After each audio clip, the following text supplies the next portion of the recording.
What's up, guys? Shay from Microdex Mushrooms here, and we are back in the lab. Today, we're going to be looking at plates and how they affected the grain to create Grainspawn. So, the first one we're going to be looking at is this lion's mane culture that's been pretty well isolated. It's fruited very well before, and you can see here on the plates the expression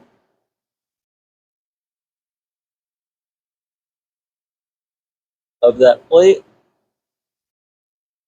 It's pretty crazy. Lion's mane tends to be more wispy, a lot more thinner than other mycelium, like this ratio here that's just like completely caked up. And you can see that same expression is here on the grain. I call this boom because it just explodes. You can see they're not quite done here yet. They're about to finish up, so they're at like 99%. You can see the mycelium are like rushing to get there. They're taking the nutrient off of the grain and just rushing in to get the job done. They're going to fruit as soon as they know that they've colonized everything in the jar. So this is looking great. We've got another jar of it right there. You can see even better here where we squirted the liquid culture on top. It's mostly colonized there. And then you can see it's uncolonized here because the liquid didn't land there.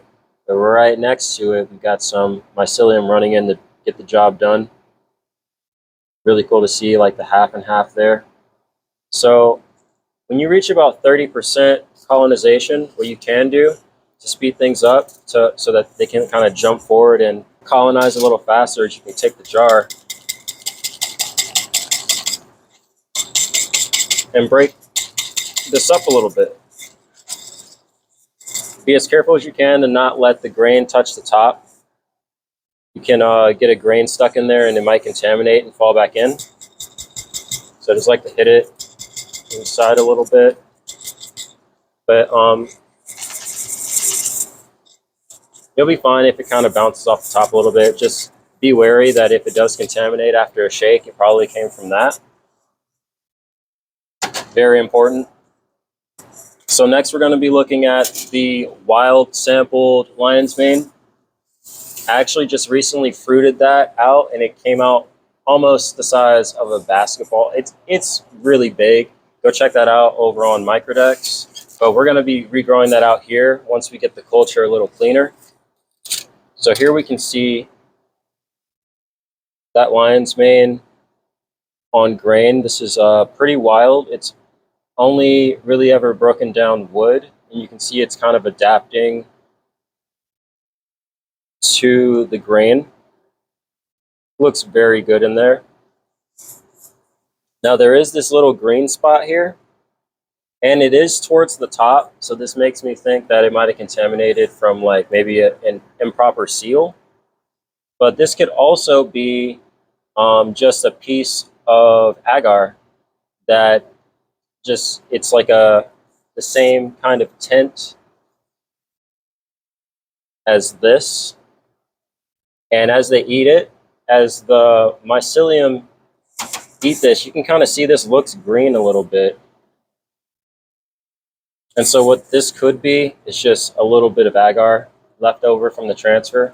So we'll just watch that pretty closely, but just judging by how this looks, everything is very consistent. We were talking about patterns before. This is consistent all the way across. Even when you get to this green spot, you can see the mycelium are all over it. So it's probably just an inoculation point, but we will figure that out a little later down the line. We've got plenty of other stuff to work with. And this is the original plate that all of this lion's mane came from. And you can see it's been fruiting in here despite the bacteria in this corner. That's why we isolated it in the first place. You can just see them growing right in there. They're having fun. And the reason all these little spots, it looks like it just started fruiting again, it's because this cup was closed for a very long time. And when we made our inoculations, we had to open it, of course. That introduced fresh air, i.e. fruiting conditions, to the cup, and so that they just started popping off in there. Same deal with this amazing reishi. So this is the black reishi. I've been talking about this one a lot. And you can see from opening the cup, we've got a full fruiting body in there. We've got an entire fruiting body. Like it's going.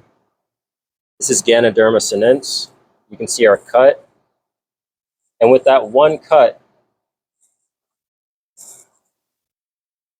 we made all these beautiful plates. And you can see, just as this is fruiting in here, you can see none of this is contamination. These are just beautiful plates going through fruiting. Look at that splash. That is, oh my goodness. You can just see this thing breathing on the plate. It's crazy. There's some dark right there. I don't think that's contamination. There would be a lot more signs in a tiny smudge if something was alive in there other than the Ganoderma itself. And you can see the original inoculation point, they're fruiting right off of that after gathering up all the nutrients from all around. So that is amazing to see. Clean plates, nice pattern. If it is interrupted, it's by the mycelium itself. I think this is one of my favorites right now. And I'm sure soon this locally found Sidewalk Ratio will be my next favorite, because this thing is the most aggressive thing on the table. Like, oh my goodness, you can't even see the grain anymore. It completely moved into this jar and just started decorating. Yeah. Amazing. So we have so many of these because I was so excited for it. We're going to take a look on the inside under Sterile Flow, just so we don't ruin this. And you can see that is just Marshmallow City in there.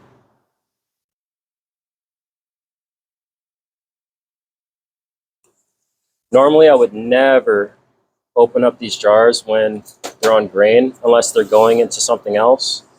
But we're under Sterile Flow. And once they're this established, it's really hard to contaminate them. Even if they did get contaminated, you can move them on to like substrate maybe and still get a beautiful flush. We've got some other, this is more of the Sidewalk Ratio here. We're just taking a look at this, and you can see this is a great example of what happens when you leave your grain for too long. So you can see the grain has been colonized more than fully. There's more mycelium than grain in this cup right now. Amazing enough. And we just took, look at that tiny little sample that we took off of this. And now we have all this mycelium, just infinite. And they're ready to produce. You can see these little beads of water. It's not actually water. This is actually like metabolites from the mycelium processing the grain. And when you see this, you know that the fruiting conditions are right and that they're beginning to produce their fruiting body to reproduce and create spores. So we're going to look at a few of these. They're all pretty much the same though. Same idea. You can see this is what you would call, like, people usually just call this metabolites, but this is essentially like mycop. It's mycelium urine. This is a byproduct of them processing their environment. This is totally okay to see. At this stage, you don't really want to see this on the plate too much. And this is the type of metabolite that will contaminate because it has so much nutrient in it that if it were exposed to open air, the liquid itself would become contaminated. It would all turn green from trichoderma. But yeah, you can like move the liquid around. It's a little thicker than water, but you can see right there. So it's totally fine to move this on to the next stage of substrate with it looking like this. It won't have any effect at all. It might even help them. So all of these jars are ready to be moved on to substrate so that we can properly fruit them, but we are going to let some of these just run as is and show you the difference between putting them on substrate, which will give you, absolutely will give you more yield, but you'll see the running start that they get straight off of grain is like a thing of its own. We might even just put what we call a casing layer on top of the grain just to protect the nutrient and just let the mycelium make their fruiting body through it, and it'll just protect the nutrient enough so that they can not have to defend themselves as they try to fruit. So um, definitely something to do to get a better understanding of what they want. Is once you put the substrate on top, they'll colonize that, and then they'll change the way that they're fruiting. So we're going to do that. We're going to do a lot of other stuff. Stay tuned. Thank you guys for stopping by. We'll see you next time. Hey, Microdex here. If you guys want to support the channel and save some money on some plant and fungi supplies, go and check out the Plant Cell Technology store and use the code Microdex to save 10%.